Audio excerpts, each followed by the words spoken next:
On this episode of China Uncensored, pollution solutions that will blow your mind, part 2.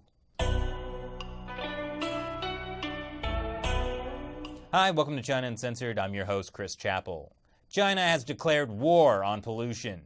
The Chinese regime is pumping $277 billion into coming up with solutions for the smog problem, along with, all the coal they're pumping into the atmosphere. And there are some crazy ideas about how to solve China's smog problem. So many that I had to make a second list. So if banning barbecues and attaching sprinklers to the tops of skyscrapers seemed like insane solutions, wait till you see these next 10. Number 10, canned air. Sometimes life imitates art. Spaceballs is art, right? Well, as far out as that sounds, one crazy Chinese millionaire actually did it. The same guy who tried to buy the New York Times and lied to a room full of homeless people. And sang karaoke to a room full of journalists. So let's start going. Ugh, who's gonna solve that noise pollution? Number 9, ventilation corridors. Beijing sure has some tall buildings that can block airflow and let smog linger. And so, somehow, in an already built city, the Chinese regime plans to create ventilation corridors to blow the smog out. There will be 5 large corridors, each over 1,600 feet wide. Wondering how they're going to do that? Me too. Fortunately, they've given no time frame for the project. I wonder how that smog and hot air will mix. Number 8, blame green technology. How dare you, a foreigner, criticize China for its pollution? Because as one official from Anhui province said, China is a big exporter and many foreigners have been benefiting from China's green products. However, the pollution incurred during the production process are left in China. If China weren't making so much green technology, there would be no pollution, other than what comes from burning almost as much coal as the rest of the world combined. Gotta love the ideas Chinese officials come up with, like the party official from Yunnan who suggested China should punish this insult by foreign countries by using dams to store water so that it won't all flow to other countries and be wasted. Number 7, toss it in your neighbor's yard. If burning tons of coal in Beijing is causing all this smog, the solution is simple. Burn less coal. In Beijing. That's where coal by wire comes in. It means turning coal into electricity and transmitting it directly from the mine where it is produced, instead of transporting it to power stations and then to consumption centers. In other words, build your water-guzzling, disgusting coal plants in faraway places like Inner Mongolia and Xinjiang where people are poor and there's hardly any water. And then send the energy over thousands of miles to the major cities. It's worked so well that there has been a 23% improvement in the Beijing-Tianjin-Hebei area. And Xinjiang, where the Uyghur minorities live, is now home to 6 of the 10 most polluted cities in China. Number 6, cloud seeding. Simply wash away your pollution. It has become a tradition in Beijing to seed the clouds before public holidays to make rain, disperse pollution, and ensure clear skies on the day. It's one of the tricks they use for the Olympics. Silver iodide is shot into the sky, and it helps create ice crystals. Those melt, and the pollution comes down with the rain.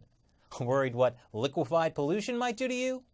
I'd worry more about the silver iodide. It's toxic. Number 5, give up. That's right, give up. The pollution is here to stay.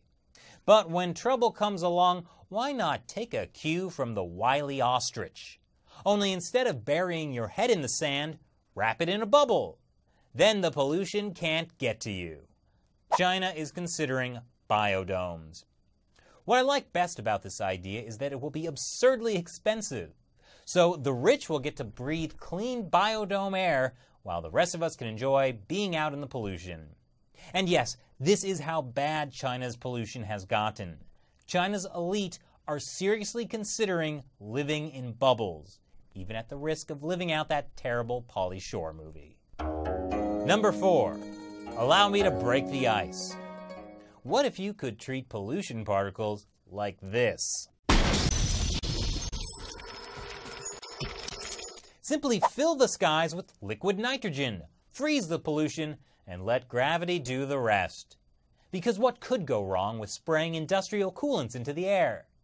And don't worry, creating a rain of pollutants is perfectly safe. Probably. Maybe. Okay, there's nothing to back that up. Number 3. Red alert. When China issued 2 pollution red alerts just a week apart, they knew something had to be done. So, they raised the thresholds for red alerts.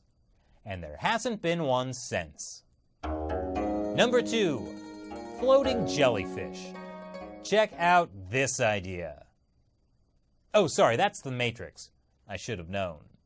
This is the idea. Giant hydrogen-filled jellyfish floating in the skies. Because floating sacks of hydrogen always work so well.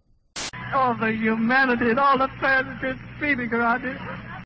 In this actual plan submitted as part of a competition, pollution would be absorbed through the head of the jellyfish, sent down to the plant tubes, and turned into drinkable water. Huh. I wonder if they ever thought of maybe not burning so much coal as a solution. I'm just throwing that out there. I'm no scientist, but maybe that would make more sense than giant floating jellyfish. Maybe that's number 1. Number 1. Change the face of the planet. Oh, are you serious? I kid you not. They have tried leveling mountains to clear out pollution. They got about halfway before they gave up, and it made no difference in air quality. That was in 1997, and they're still trying it. But have they done anything to actually cut back on coal? Well, they released statistics that show coal consumption is dropping, but can we trust them?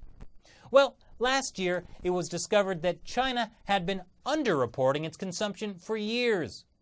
But then they corrected the way statistics were calculated, and the figure for 2012 alone went up 17%. Statistics with Chinese characteristics. And according to the World Resources Institute, in 2012, the Chinese regime planned to make 363 new coal-fired plants, which amounts to an almost 75% increase in coal-fired generating capacity. Yes, the Chinese Communist Party would rather level mountains, or fill the skies with toxic chemicals, or giant floating jellyfish than cut back on coal power. What do you think about that? Leave your comments below. Thanks for watching this episode of China Uncensored. Once again, I'm Chris Chappell. See you next time.